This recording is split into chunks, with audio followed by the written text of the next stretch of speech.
الحمدللہ رب العالمین والصلاة والسلام علی سید الانبیاء والمرسلین اما بعد فاعوذ باللہ من الشیطان الرجیم بسم اللہ الرحمن الرحیم۔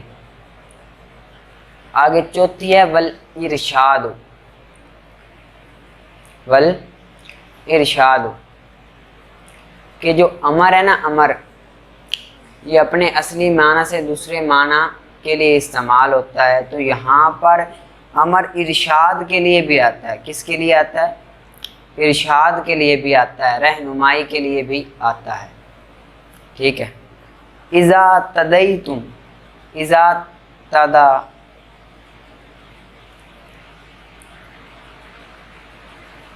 اذا تداینتم بدین الی اجل مسمی فاکتبوا ولیکتب بینکم کاتب بالعدل۔ اذا تداینتم بدین، جب تم لین دین کرو، بدین قرض کے ساتھ۔ کس کے ساتھ؟ قرض کے ساتھ، الی اجل مسمن، ایک معین مدت میں، ایک معین مدت میں، فاکتبوا، پس تم لکھ لو اس کو، ولیکتب، اور چاہیے کہ لکھے، بینکم، تمہارے درمیان، کاتب بالعدل، انصاف والا کوئی کاتب ہو جو تمہارے درمیان اس معاملے کو لکھ لے۔ ٹھیک ہے، یہ ایک مشورہ دے رہا ہے، یہاں پر امر نہیں ہے، حکم نہیں ہے۔ ٹھیک ہے۔ والتحدید، اور تحدید کے لیے بھی امر آتی ہے، ڈرانے کے لیے۔ اعملوا ما شئتم، عمل کرو جو چاہو، یعنی کہ جس طرح بندہ کہتا ہے نا تو ہن کر لے جیڑا کرنا ہی بات ہے تیرے میں پوچھ رہی سا، اسی طرح ڈرانا مقصود ہے یہاں پر، تو یہاں پر بھی ڈرانا مقصود ہے۔ اعملوا ما شئتم، کرو جو چاہو تم۔ تعجیز کے لیے، عاجز کرنے کے لیے بھی امر کے صیغے کو استعمال کیا جاتا ہے، جیسے لا بکر انشروا لی کلیبا، یا لا بکر این الفرار، کہ اے بکر قبیلے والو، انشروا، پیدا کرو تم میرے لیے، کلیبن، بھائی کو، میرے بھائی کو پیدا کرو۔ ٹھیک ہے۔ یا لا بکر این الفرار، کہ اے بکر قبیلے والے کہاں فرار ہو رہے ہو، کہاں بھاگ رہے ہو، اب پیدا کرو۔ اب یہاں پر پیدا کرو سے مراد زندہ کرو۔ ٹھیک ہے، انشروا، زندہ کرو۔ اب یہاں پر ان کا زندہ تو وہ کر نہیں سکتے، یہاں پر عاجز کرنے کے لیے یہ کلام کو لایا گیا ہے۔ ٹھیک ہے۔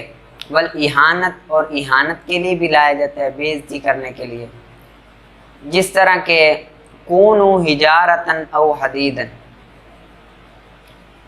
ہو جا پتھر، او حدیدن، یا لوہا۔ اب یہاں پر اہانت کرنا مقصود ہے، بے عزتی کرنا مقصود ہے اگلے کی۔ والاباحت، اور اباحت کے لیے کسی چیز کو مباح قرار دینے کے لیے بھی امر کو لایا جاتا ہے، جیسے کلوا واشربوا، کھاؤ اور پیو، کھانا اور پینا مباح ہے یعنی کہ جائز ہے، اس کے لیے بھی امر کو لایا جاتا ہے۔ والامتناع، اور امتناع کے لیے بھی لایا جاتا ہے، احسان کرنے کے لیے۔ وَكُلُوا مِمَّا رَزَقَكُمُ اللَّهُ، اور کھاؤ اس سے جو تمہیں رزق دیا ہے اللہ نے، یعنی کہ اللہ نے جو تمہیں رزق دیا اس سے کھاؤ۔ اب یہاں پر احسان مقصود ہے۔ وَالتَّخْيِيرُ، اور اختیار کے لیے، اختیار دینے کے لیے بھی خبر کو لایا جاتا ہے، جس طرح کہ خُذْ هَٰذَا أَوْ ذَٰلِكَ، کہ پکڑ تو یہ، او ذالک، یا وہ، یعنی کہ یا تو یہ لے یا وہ لے۔ ٹھیک ہے۔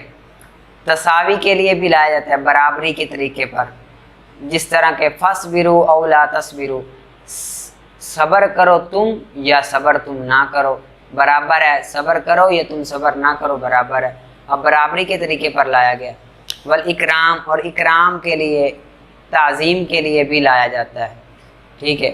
وَادْخُلُوهَا بِسَلَامٍ آمِنِينَ، کہ داخل ہو جاؤ سلامتی کے ساتھ تم۔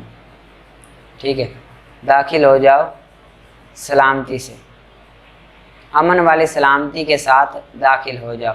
یہاں پر اب اکرام کے لیے خبر کو لایا گیا. ٹھیک ہے, اس کو آپ نے اچھی طرح سے دہرا لینا ہے. آگے منطق کا فصل. یہ فصل ایک وہم کا دفعہ ہے, وہم کا دفعہ ہے. یہ فصل ایک وہم کا دفعہ ہے. وہم یہ ہے متواہم وہم کرتا ہے, متواہم وہم کرتا ہے کہ جو منطقیوں کے کلمے اور نحویوں کے فعل میں کوئی فرق نہیں ہے.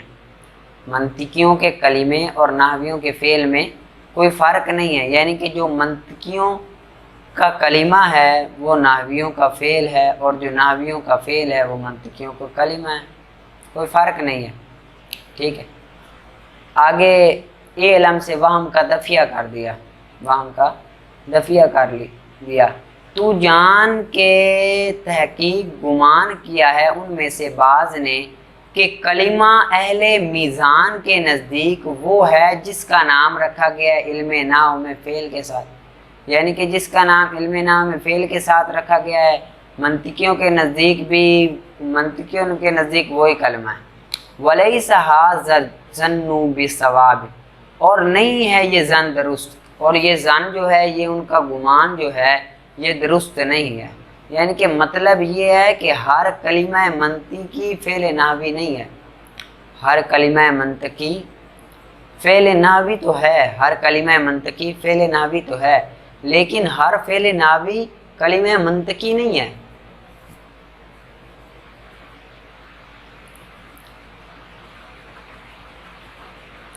انہوں نے گمان یہ کیا نا کہ ہر کلمہ منطقی فعل نحوی ہے اور ہر فعل نحوی کلمہ منطقی ہے. تو یہاں سے انہوں نے رد کیا ہے کہ یہ گمان درست نہیں ہے, یہ گمان درست نہیں ہے. گمان درست کیوں نہیں ہے؟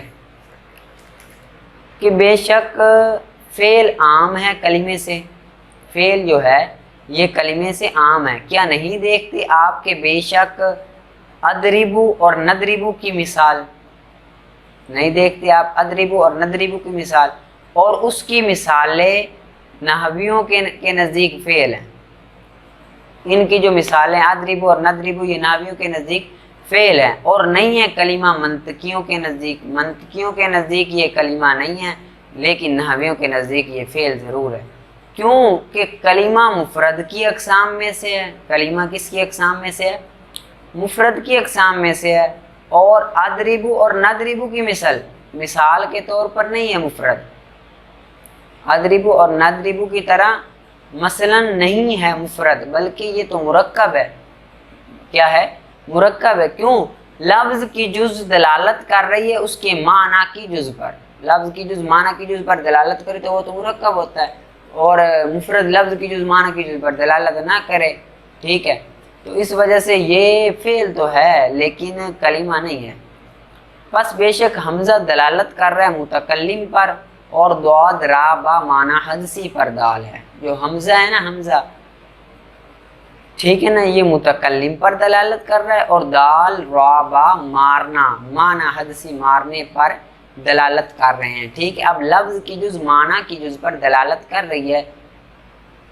ٹھیک ہے, تو یہ مرکب ہوا, مفرد تو نہ ہوا. حالانکہ جو کلمہ ہے وہ مفرد کی اقسام میں سے ہے اور یہ مرکب پائے جاتے ہیں. اس سے معلوم ہوا کہ ہر کلمہ منطقی فعل نحوی تو ہے, لیکن ہر فعل نحوی کلمہ منطقی نہیں ہے. ٹھیک ہے, ہر کلمہ منطقی فعل نحوی تو ہے, لیکن ہر فعل نحوی کلمہ منطقی نہیں ہے. ٹھیک ہے, اس کو آپ نے اچھی طرح سے دہرا لینا ہے. آگے قدوری شریف کا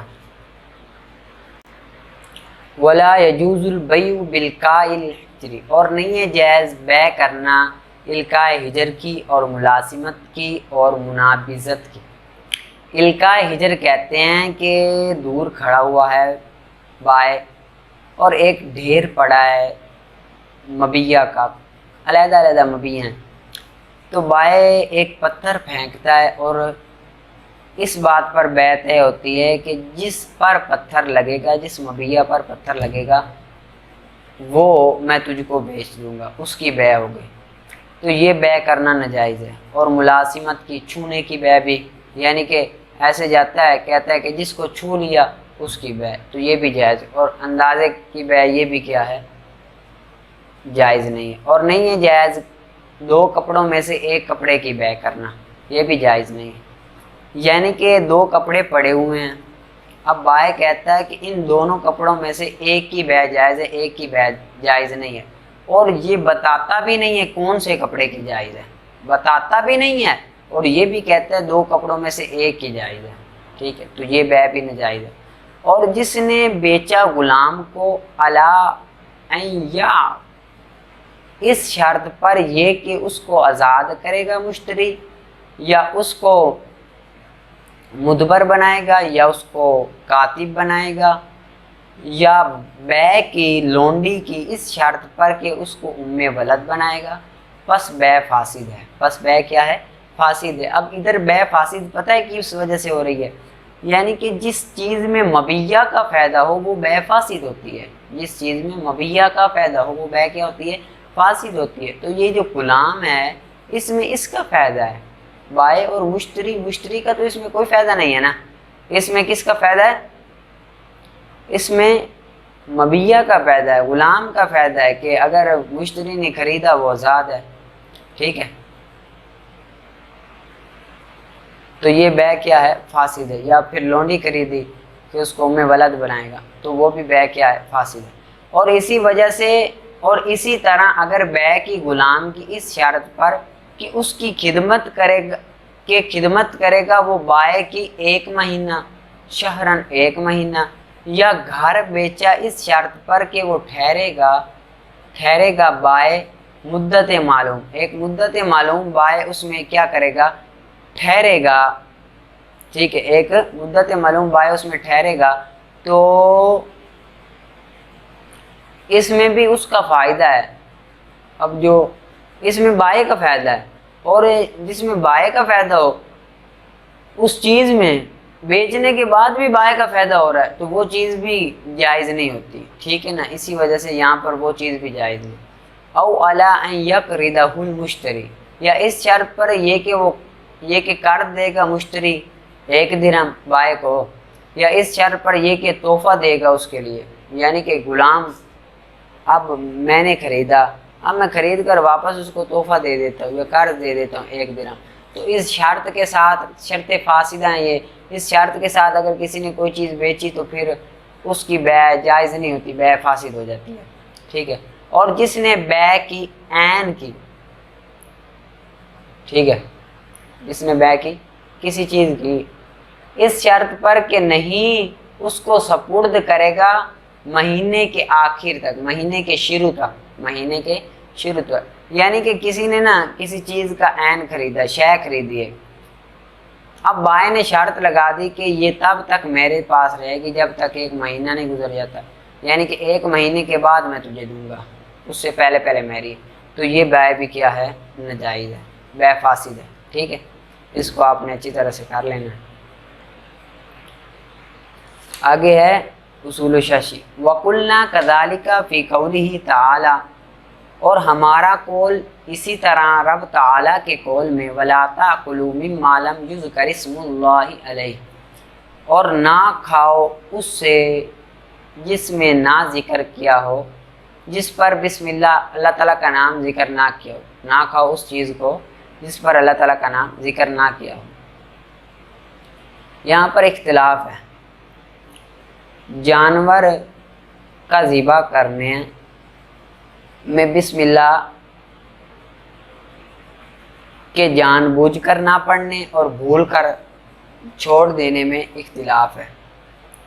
بسم اللہ کا جانور ذبح کرتے وقت بسم اللہ کا نہ پڑھنا جان بوجھ کر اور بھول کر نہ پڑھنے میں اختلاف ہے، جان بوجھ کر اور بھول کر نہ پڑھنے میں کیا ہے، اختلاف ہے۔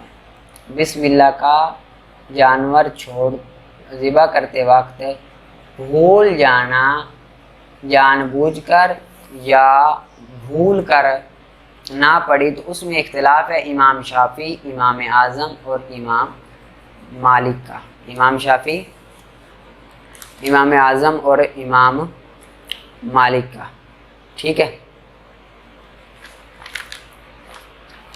اب امام شافعی علیہ رحمہ فرماتے ہیں کہ اگر کسی شخص نے بسم اللہ سرے سے پڑھی نہیں، چاہے جان بوجھ کر نہیں پڑھی یا بھول کر نہیں پڑھی، تو اس نے جانور کو ذبح کیا تو جانور حلال ہے، جانور کو ذبح کیا تو جانور کیا ہے؟ حلال ہے، جانور کیا ہے؟ حلال ہے۔ یعنی کہ کسی شخص نے جانور ذبح کیا، اگر بھول گیا ہو تو بھی حلال ہے، اگر جان بوجھ کر نہ پڑی ہو تو بھی حلال ہے۔ ان کی دلیل ہے خبر واحد، ان کی دلیل کیا ہے؟ خبر واحد، کہ ایک شخص آیا رسول صلی اللہ علیہ وسلم کی بارگاہ میں اور سوال کیا کہ یا رسول اللہ صلی اللہ علیہ وسلم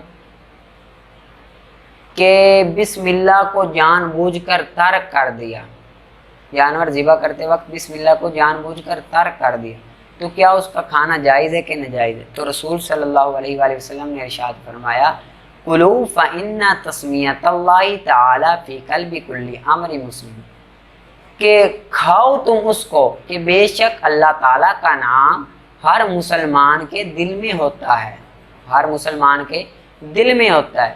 تو امام شافعی فرماتے ہیں ہر مسلمان کے دل میں اب بسم اللہ ہے، تو اس حدیث پاک کے تحت اگر اس نے جان بوجھ کر بسم اللہ نہیں پڑھی تو ذبیحہ کیا ہے؟ حلال ہے۔ تو جب جان بوجھ کر نہیں پڑھی ذبیحہ حلال ہے، تو جو بھول کر پڑے گا تو وہ تو بدرجہ اولا حلال ہوگا، وہ تو بدرجہ اولا حلال ہوگا۔ اب امام مالک فرماتے ہیں کہ اگر کسی نے بسم اللہ پڑھی نہیں، جان بوجھ کر نہیں پڑھی یا بھول کر نہیں پڑھی، تو پھر اس ذبیحہ کا کھانا حرام ہے، حلال نہیں ہے۔ اگر جانور پر بسم اللہ پڑے گا تو حلال ہوگا، اگر نہیں پڑے گا چاہے اس نے جان بوجھ کر چھوڑی ہو یا بھول کر چھوڑی ہو، ذبیحہ کیا ہے؟ حرام ہے۔ ان کی دلیل قرآن پاک ہے، وہ کہتے ہیں قرآن پاک میں لم یذکر کہ نہ ذکر کیا گیا ہو جس پر اللہ تعالیٰ کا نام۔ اب یہاں پر مطلقاً فرمایا گیا کہ نہ ذکر کیا گیا ہو، اب چاہے اس نے جان بوجھ کر چھوڑا ہو یا بھول کر وہ اس نے بسم اللہ نہ پڑھی ہو، وہ ذبیحہ کیا ہوگا؟ حرام ہوگا۔ یعنی کہ ذکر نہ کیا، اب بھول کر ذکر نہ کیا ہو تو پھر حرام ہوگا۔ تو جب بھول کر ذکر نہیں کیا، بسم اللہ کو نہیں پڑھا تو حرام ہے، تو جب اس نے جان بوجھ کر نہیں پڑھا تو بدرجہ اولا حرام ہے۔ تو وہ فرماتے ہیں اگر بسم اللہ نہیں پڑھی تو حرام ہے۔ امام اعظم فرماتے ہیں کہ اگر بسم اللہ کو جان بوجھ کر نہیں پڑھا تو پھر تو جانور حرام ہے، لیکن اگر بھول کر نہیں پڑھا تو پھر جانور حلال ہے۔ اگر بھول کر نہیں پڑھا، بھول گیا بسم اللہ پڑھنی ذبح کرتے وقت، تو پھر جانور کیا ہے؟ حلال ہے۔ ان کی دلیل حدیث پاک ہے کہ رسول صلی اللہ علیہ وسلم نے ارشاد فرمایا رفع عن امت الخطاء والنسیان، رفع عن امت الخطاء والنسیان، کہ اٹھا دیا گئی ہے میری امت سے خطا اور نسیان کو، یعنی کہ میری امت خطا بھی کر سکتی ہے اور نسیان بیمار یعنی کہ بھولنا بھی اس کے اندر ہے۔ اب جب وہ بھول جائے تو وہ یعنی کہ وہ عیب نہیں ہے، بھولنا کیا ہے؟ عیب نہیں ہے، بلکہ رب تعالیٰ نے رسول صلی اللہ علیہ وسلم کی امت سے خطا اور امت کو اٹھا دیا ہے، یعنی کہ اٹھ گئی ہے، یعنی کہ وہ بھول جاتے ہیں اور خطا کر دیتے ہیں۔ تو اب جب بھول گیا ہے تو پھر بسم اللہ بھول کر نہیں پڑھی تو ذبیحہ حلال ہو جائے گا، اور اگر جان بوجھ کر نہیں پڑھی تو پھر حرام ہوگا۔ پھر دلیل کیا ہے؟ قرآن پاک میں ہے کہ لا تاکلوا، نہ کھاؤ اس سے جو نہ ذکر کیا گیا۔ اب کتاب اللہ کے عام کے مقابلے میں خبر واحد آ گئی ہے، عام کے مقابلے میں خبر واحد آ گئی ہے، تو اس کو چھوڑ کر قرآن پاک پر عمل کریں گے، خبر واحد کو چھوڑ دیں گے اور قرآن پاک پر عمل کریں گے، اور کہیں گے کہ اگر جانور پر اگر پڑھے گا بسم اللہ حلال ہوگا، اگر بھول کر نہیں پڑھی تو پھر بھی حلال ہوگی، کیونکہ جو بھولنے والا ہے وہ اس طرح ہے جس طرح پڑھنے والا ہے، بھولنے والا اس طرح ہے جس طرح پڑھنے والا ہے۔ اب ہم احناف امام شافعی پر اعتراض کرتے ہیں کہ اگر آپ کہتے ہو کہ اس نے جان بوجھ کر نہیں پڑھی تو بھی حلال ہے، تو پھر قرآن پاک کا کیا مطلب ہوگا؟ یہ جو قرآن پاک کی آیت ہے اس کا مطلب کیا ہوگا؟ اس پر عمل نہیں ہوگا پھر ہمارا ممکن، اس پر عمل نہیں ہوگا تو پھر اللہ تعالیٰ کا کلام لغو چلا جائے گا، فضول چلا جائے گا معاذ اللہ، ٹھیک ہے۔ اسی وجہ سے ہم قرآن پاک پر عمل کرتے ہوئے کہیں گے کہ اگر اس نے بسم اللہ پڑھی تو بھی حلال ہے، اگر بھول گیا تو بھی حلال ہے، کیونکہ بھولنے والا پڑھنے والے کی طرح ہے، اور جس نے جان بوجھ کر نہیں پڑھی تو پھر وہ ذبیحہ حرام ہے، کیا ہے؟ حرام ہے، ٹھیک ہے۔ آگے ترجمہ کر لیتے ہیں۔ اور نہ کھاؤ اس سے جس کو نہ ذکر کیا گیا ہو جس پر اللہ تعالیٰ کا نام، بے شک واجب ہے، واجب کر دیتا ہے جان بوجھ کر تسمیہ کے چھوڑنے کی حرمت کو، واجب کر دیتا ہے جان بوجھ کر تسمیہ کے چھوڑنے کی حرمت کو، واجب کر دیتا ہے حرمت کو تسمیہ کے چھوڑنے کی جان بوجھ کر، واجب کر دیتا ہے حرام ہونے کو تسمیہ کے چھوڑنے کی جان بوجھ کر۔ اور آیا ہے خبر میں کہ نبی کریم صلی اللہ علیہ وسلم سے سوال کیا گیا تسمیہ کے چھوڑنے کا جان بوجھ کر، تسمیہ کے چھوڑنے کا جان بوجھ کر، پس فرمایا آپ نے کھاؤ اس سے کہ بے شک اللہ تعالیٰ کا نام ہر مسلمان مومن کے دل میں ہوتا ہے، ہر مسلمان مومن کے دل میں ہوتا ہے، پس نہیں ہے ممکن توفیق دینا ان دونوں کے درمیان، تطبیق دینا ان دونوں کے درمیان ممکن نہیں ہے، کیونکہ اگر ثابت ہو جائے، کیونکہ اگرچہ ثابت کرتے حلال ہونا، ٹھیک ہے، لِأَنَّهُ لَوْ ثابت، کیونکہ اگر ثابت کریں حلال کرنا اس کے چھوڑنے کے ساتھ جان بوجھ کر، اگر ثابت کریں حلال کرنا اس کے چھوڑنے کے ساتھ جان بوجھ کر، لَثَابَتَ، اگر البتہ ثابت ہوگا حلال کرنا اس کے چھوڑنے کے ساتھ بھول کر بھی، یعنی کہ اگر ہم یہ ثابت کریں کہ جان بوجھ کر چھوڑنا حلال ہے تو بھول کر چھوڑنا بھی حلال ہوگا، ٹھیک ہے۔ فَحِينَئِذٍ، بس اس وقت اٹھ جائے گا کتاب اللہ کا حکم، کتاب اللہ کا جو حکم ہے وہ تو اٹھ جائے گا، ٹھیک ہے، کتاب اللہ کا حکم اٹھ جائے گا، تو کتاب اللہ کا حکم نہ اٹھے اسی وجہ سے ہم کیا کریں گے؟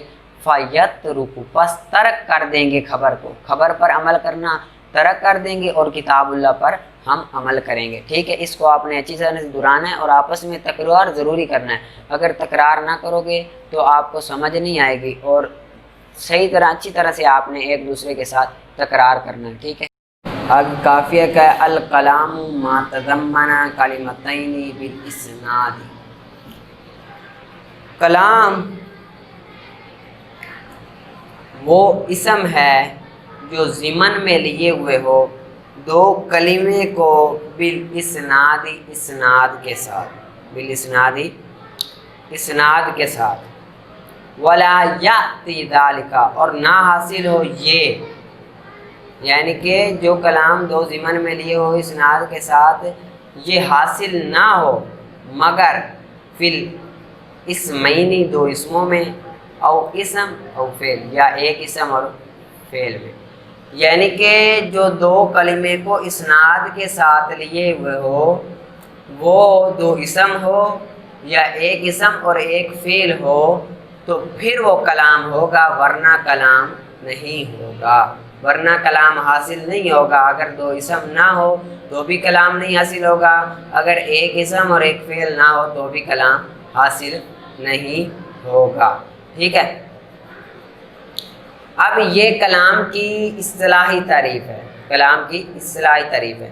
کلام کی لغوی تعریف یہ ہے ما یتکلم به قلیلا او کثیرا، ما یتکلم به قلیلا او کثیرا، جس کے ساتھ کلام کیا جائے قلیلا او کثیرا، تھوڑا ہو یا زیادہ، تھوڑا ہو یا زیادہ، ٹھیک ہے۔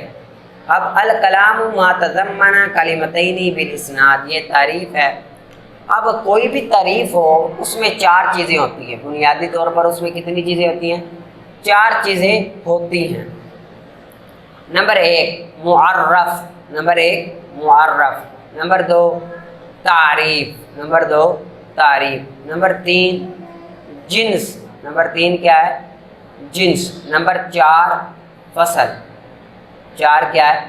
فصل۔ اب الکلام یہ معرف ہے، الکلام کیا ہے؟ معرف ہے۔ ما تضمن کلمتین بالاسناد، یہ اس کی تعریف ہے، الکلام معرف ہے، ما تضمن کلمتین بالاسناد یہ کیا ہے؟ تعریف ہے، ٹھیک ہے۔ اب اس میں بعض جنس ہیں اور بعض فصل ہے۔ اب کلمہ ماں یہ بمنزل جنس کے ہے، یہ بمنزل جنس کے ہے، یہ بمنزل کس کے ہے؟ جنس کے ہے۔ کلمہ ماں بمنزل جنس کے ہے کہ کلام وہ لفظ ہے، کلام وہ لفظ ہے۔ جب کہا نا کلام وہ لفظ ہے، ماں سے مراد وہ لفظ ہے۔ اب لفظ اس میں مہمل بھی شامل ہو گئے، مہمل بھی شامل ہو گئے، ٹھیک ہے۔ کلام اس میں مہمل بھی شامل ہو گئے، مفرد بھی شامل ہو گئے اور مرکب بھی شامل ہو گئے، مرکب کلامیہ بھی شامل ہو گئے اور مرکب غیر کلامیہ بھی شامل ہو گئے۔ مرکب کلامیہ یعنی کہ مرکب تام مرکب مفید کو کہتے ہیں، اور غیر کلامیہ مرکب ناقص کو کہتے ہیں، غیر مفید کو کہتے ہیں، ٹھیک ہے۔ جب ماں کہا نا کہ ماں وہ لفظ ہے تو اس میں لفظ مہمل، مفرد، مرکب، مرکب تام، مرکب غیر تام تمام شامل ہو گئے۔ جب تضمنہ کلمتین کہا، تضمنہ کلمتین کہا تو اس میں مہمل بھی نکل گئے کہ جو ضمن میں لیے ہوئے دو کلمے کو، مہمل بھی نکل گئے اور مفرد بھی نکل گئے، مہمل بھی نکل گئے اور مفرد بھی نکل گئے، ٹھیک ہے۔ لیکن اس میں مرکب کلامیہ اور غیر کلامیہ دونوں شامل ہیں، مرکب کلامیہ اور غیر کلامیہ دونوں شامل ہیں، یعنی کہ ضمن میں لیے ہوئے دو کلمے کو، اب دو کلمے مرکب کلامیہ میں بھی ہوتے ہیں، غیر کلامیہ میں بھی ہوتی ہے، دونوں شامل ہیں۔ تضمنہ کلمتین یہ بمنزل فصل کے ہیں۔ جب یہ کہا تو اسے مہمل، مفرد یہ نکل گئے، لیکن مرکب کلامیہ اور غیر کلامیہ ابھی تک اس میں ہیں۔ جب کہا نا بالاسناد، اسناد کے ساتھ کہ ہو اسناد کے ساتھ، تو اس سے مرکب غیر کلامیہ بھی نکل گئے، مرکب غیر کلامیہ بھی نکل گئے،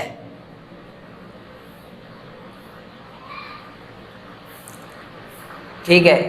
مرکب غیر کلامیہ بھی کیا ہوئے؟ نکل گئے۔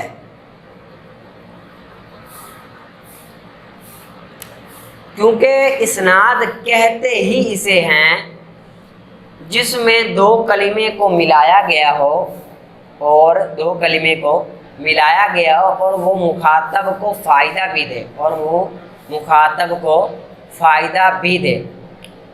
اب جو مرکب غیر کلامیہ ہے، مرکب ناقص ہے، اس میں مخاطب کو فائدہ تو نہیں دیا جاتا، جس طرح کہ کتاب زید، زید کی کتاب، اب اس سے مخاطب کو فائدہ حاصل نہیں ہو رہا، ٹھیک ہے۔ جب کہا نا بالاسناد تو یہ بھی بمنزل فصل کے ہے، اس سے بھی نکل جائیں گے کیا بلا؟ کلامیہ، غیر کلامیہ نکل جائے گی، اس سے بھی غیر کلامیہ یعنی کہ مرکب ناقص نکل جائے گے۔ دوبارہ الکلام یہ معرف ہے، ما تضمن کلمتین بالاسناد یہ تعریف ہے۔ جب کلمہ ما کہا تو یہ بمنزل جنس کے ہے، تو یہ لفظ مہمل کو بھی شامل ہے اور موضوع کو بھی شامل ہے، مفرد کو بھی شامل ہے، ٹھیک ہے، تمام کو شامل ہے۔ جب تضمن کلمتین کہا تو اسے مہمل بھی نکل جائیں گے، مفرد بھی نکل جائیں گے اور مرکب ناقص بھی نکل جائیں گے، ٹھیک ہے، مرکب ناقص بھی نکل جائیں گے، ٹھیک ہے۔ کلامیہ رہیں گے، غیر کلامیہ بھی رہیں گے۔ تضمن کلمتین میں کلامیہ اور غیر کلامیہ مرکب ناقص رہیں گے۔ جب کہا نا بالاسناد، اسناد کے ساتھ، تو غیر کلامیہ نکل جائیں گے، مرکب ناقص نکل جائیں گے، کیونکہ اسناد کہتے ہی اس میں ہے جس میں دو کلمے کو ملایا گیا ہو اور وہ مخاطب کو فائدہ بھی دے۔ اب مرکب ناقص میں مخاطب کو فائدہ نہیں دیا جاتا، ٹھیک ہے۔ آگے ولا یاتی ذالک، اور نہیں حاصل ہوتا یہ۔ اب یہاں پر یاتی بمعنی حاصل کے ہے، یحصل کے ہے، لا یحصل کے ہے یہ، یعنی کہ یہ جو دو کلمے کو ملایا گیا ہو اسناد کے ساتھ یہ حاصل نہیں ہوتا، مگر دو اسموں میں یا ایک اسم اور ایک فعل میں حاصل ہوتا ہے۔ کیوں یہ ایک اسم اور ایک فعل میں حاصل ہوتا ہے؟ کیونکہ دو اسموں کو ملا کر کلام بنایا جائے اور کلام میں دو چیزوں کا ہونا ضروری ہے۔ کلام میں کتنی چیزوں کا ہونا ضروری ہے؟ ایک مسند اور دوسرا مسند الیہ۔ مسند اور مسند الیہ، مسند اور مسند الیہ اگر ان میں سے ایک نہ ہو، یعنی کہ مسند ہو مسند الیہ نہیں تو بھی کلام مکمل نہیں ہوگا، یا مسند الیہ ہو مسند نہ ہو تو بھی کلام مکمل نہیں ہوگا۔ اب دو اسم ہوں گے تو ان میں سے ایک کو ہم مسند بنا لیں گے، دوسرے کو مسند الیہ بنا لیں گے تو کلام مکمل ہو جائے گا، اور اسم اور فعل میں سے فعل کو ہم مسند بنا لیں گے، اسم کو ہم مسند الیہ بنا لیں گے تو کلام مکمل ہو جائے گا۔ کیونکہ کوئی بھی کلام ہو وہ مسند اور مسند الیہ ان دونوں کے بغیر حاصل نہیں ہو سکتا۔